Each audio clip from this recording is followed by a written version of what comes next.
നീന്തൽ പരിശീലനം ആരംഭിച്ച് വളാഞ്ചേരി നഗരസഭ. നഗരസഭ വാർഷിക പദ്ധതിയിൽ ഉൾപ്പെടുത്തിയാണ് പരിപാടി. വളാഞ്ചേരി നഗരസഭയുടെ 3ാം വാർഷികത്തോടനുബന്ധിച്ചുള്ള നീന്തൽ പരിശീലന പദ്ധതിക്കാണ് തുടക്കമായത്. കുട്ടികളുടെ ജലവൈദഗ്ധ്യം വർദ്ധിപ്പിക്കുന്നതിനും ഫിറ്റ്നസ് പ്രോത്സാഹിപ്പിക്കുന്നതിനുമായാണ് പദ്ധതി. കാട്ടിപ്പരുത്തി കറ്റട്ടിക്കുളത്താണ് നീന്തൽ പരിശീലനം.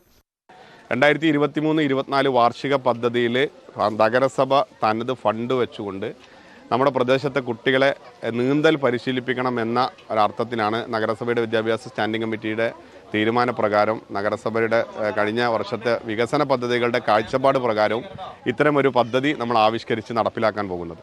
നഗരസഭയിൽ സ്ഥിരതാമസമുള്ള 4, 5, 6, 7 ക്ലാസുകളിലെ വിദ്യാർത്ഥികൾക്കാണ് ആദ്യഘട്ട പരിശീലനം. മികച്ച നീന്തൽ പരിശീലകനായ നിലൂഫറിന്റെ നേതൃത്വത്തിലാണ് 10 ദിവസം നീണ്ടു നിൽക്കുന്ന പരിശീലനം. ആദ്യം കുട്ടികളുടെ നിലവിലെ നിലവാരം നമ്മൾ പരിശോധിക്കുന്നുണ്ട്. ചില കുട്ടികൾ പെട്ടെന്ന് ക്യാച്ചപ്പ് ചെയ്ത് വരുന്നവരെ ഫാസ്റ്റായിട്ട് നമ്മൾ ട്രെയിനിങ് കൊടുക്കും. കുറച്ച് വേഗത കുറഞ്ഞവരുണ്ടെങ്കിൽ അവർ സ്പെഷ്യൽ ക്യാമ്പായിട്ട് നമ്മൾ കുറച്ച് സമയം കൊടുത്തിട്ടാണ് ഇത് ചെയ്യിക്കുന്നത്.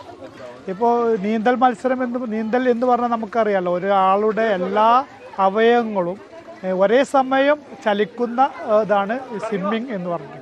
അപ്പോൾ സ്വിമ്മിങ്ങിലൂടെ ഒരു ആരോഗ്യമുള്ള ഒരു ജനതയെ നമുക്ക് വാർത്തെടുക്കാൻ കഴിയും. വേറെ ഏത് എക്സസൈസ് നടത്തുമ്പോഴും ആ ഒരു അവയവം മാത്രമാണ് ചലിക്കുക. പക്ഷേ നീന്തൽ മത്സരം അല്ലെങ്കിൽ നീന്തലിലൂടെ നമുക്ക് ഒരു മനുഷ്യൻ്റെ എല്ലാ അവയവങ്ങളും ഒരേ സമയം ചലിക്കുന്ന അല്ലെങ്കിൽ ഒരേ സമയം എക്സസൈസ് ചെയ്യുന്ന സംവിധാനം നമുക്കുണ്ട്. ശാസ്ത്രീയമായ പരിശീലനത്തോടൊപ്പം നീന്തൽ സ്ട്രോക്കുകൾ, ടെക്നിക് ഡ്രില്ലുകൾ എന്നിവയും പരിശീലനത്തിൽ ഉൾപ്പെടുത്തുന്നുണ്ട്.